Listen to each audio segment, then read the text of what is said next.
Băgăm-i. Facem omletă.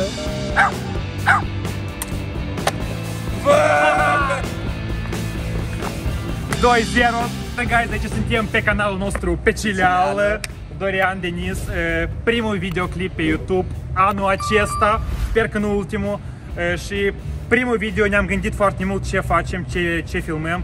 Filmăm challenge-uri reale din asta, din România, din Russia, și în ce constă challenge-ul noastră, domnul? Ne vom plimba prin București, fiecare va avea 4 puncte de primit. Tu dacă primești 4 puncte, tu ești out, afară. Mă rog, eu îi dau provocarea lui Denis, Denis îmi dă mie și cine ajunge primul la 4 puncte va trebui să facă o provocare secretă, eu nu știu, doar el știe. El le-a făcut. De fapt, 4 puncte, ăla e Picil, ăla stă, Picileală stă, dar cine n-are 4 puncte și în minus nu stă Pecileală. Nu stă Picileală și face o provocare nebună, de fapt o pedeapsă. Pedeapsa el încă nu știe, eu am câteva chestii în cap. Trebuie să fii talentat. Eu sper că să vă placă. Noi nu jucăm numai pe București. Jucăm numai pe București. Noi jucăm și pe Sinaia, pe Tredeal, noi jucăm worldwide. La Brașov jucăm mâine. Avem pereții. Trebuie acum pe 1, 2, 3. Farfecă, hârtie, talent. Hai. 1, 2, 3. Primul am câștigat eu. Prima provocare. Prima provocare pe care eu ți-o dau. Avem inventar cu noi în geanta asta super talentoidă. Bun. Avem un fruct care trebuie să-l mănânce Dorian în 30 de secunde. Dacă nu mănâncă, provocarea nu este. Avem o lămâie. No! God, please, no! No! Dar noi o curățăm, nu o mănânci cu coajă, nu este. Lămâie e tot oficial, nimic nu e cumpărat. 30 de secunde, avem 30 de secunde. Eu sper că se vede. 1, 2, 3, și-a plecat. Gata, omul s-a băgat pe Picileală. Dar trebuie să mănânci și nu scopi nimic acolo, să mănânci așa. Băgăm-i. 10 secunde au mâncat tot. Și gustoasă? Dar tu nu te-ai rău. 12 secunde.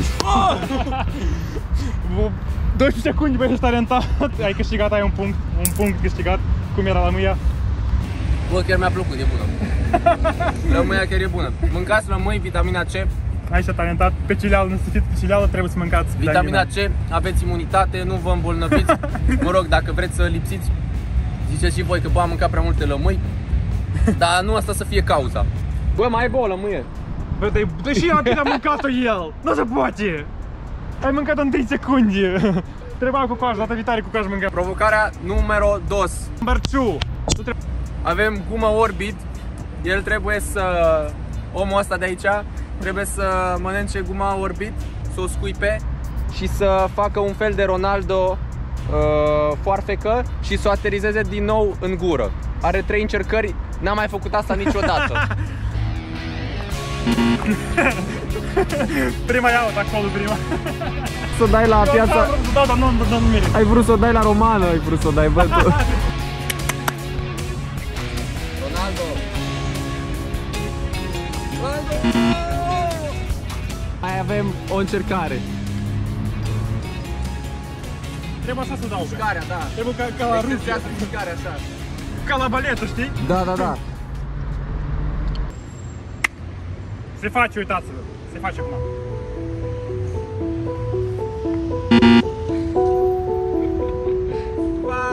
E pierdere. 1-0. Următoarea provocare e pentru ambii. Și ea urmează în altă locație. Plecăm acum. Lasă să nu se uite.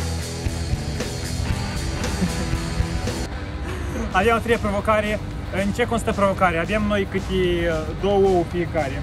Lidl, vă rog aici să nu scrieți. Le aruncăm 20 de metri. Unul stă acolo, unul stă aici. Le aruncăm așa, dar nu le aruncăm așa din cuba să nu-i prins. Trebuie să arunci așa, bam, ca la oină, direct, bam, să le iei. În momentul când unul le prinde și el nu se farâmă, e tot ok, tot chill, tot frumos, primim un punct. În momentul când el se sparge, nu primești nimic, gen nimic, ai zero. Avem 2 ouă, începem. Avem 2-1, nu 1-0. 1-0 eu. 1-0. Let's go. Good, primul ou există. Guys, 2-0. Acum urmează Dorianos. Primește el. Hai!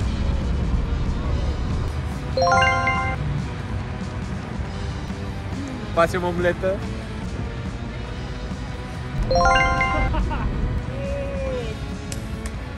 Păi și acum cine ia punctul? Acum cine ia punctul? Facem a treia rundă, îl aruncăm așa sus. Cât de tare putem, trebuie să-l prindem. Ok. Ok?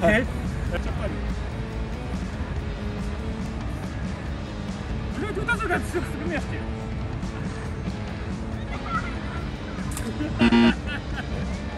Noi acum avem scorul, cât e scorul? 1-1. Da.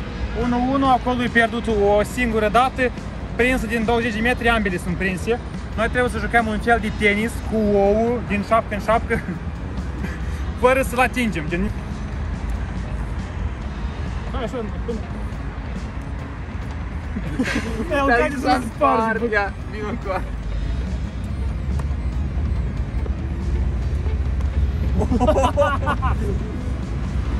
Hai încă de 2 ori, dacă nu se primește, e 1-1 la fiecare.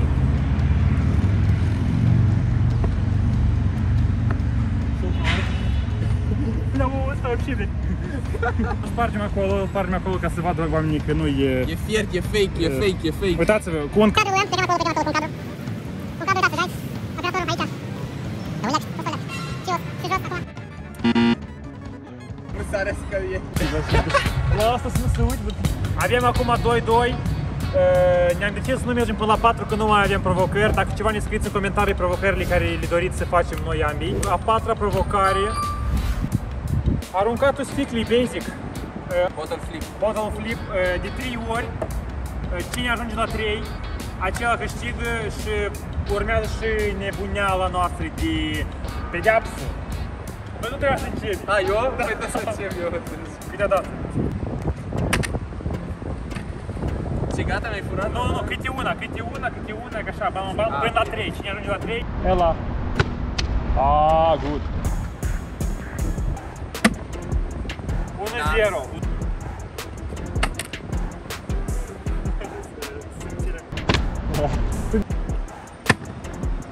Ok. Boom!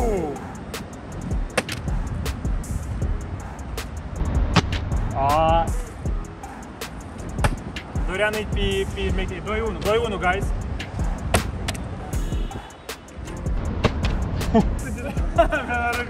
Ce parte e profi. 2-2. Înțelegi cum e acolo? A treia se face.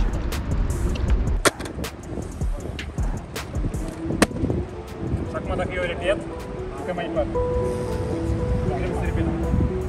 Dacă o repet. 4.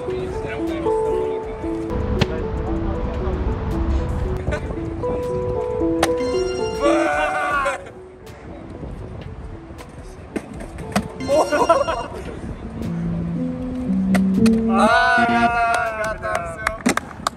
Domnul câștigat și acum urmează și pedeapsa pe care o zicem mai 5 târziu. litri de apă. Dar noi nu știm 5 litri de apă în cap. pe universitate. Provocarea finală. Pedeapsa finală, de fapt. Pedeapsa, avem pe canalul oficial. Avem acest ou minunat, domnul acesta Denis. O să-și ia un ou așa frumos în cap.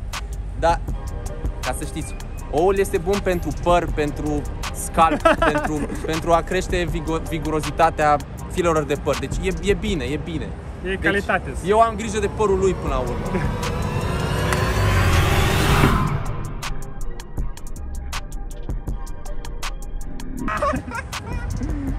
So, guys, acum noi ne salutăm cu voi, ne vedem în alt videoclip pe YouTube, pe canalul care canal? Pe Cileală! Guys, am pupat.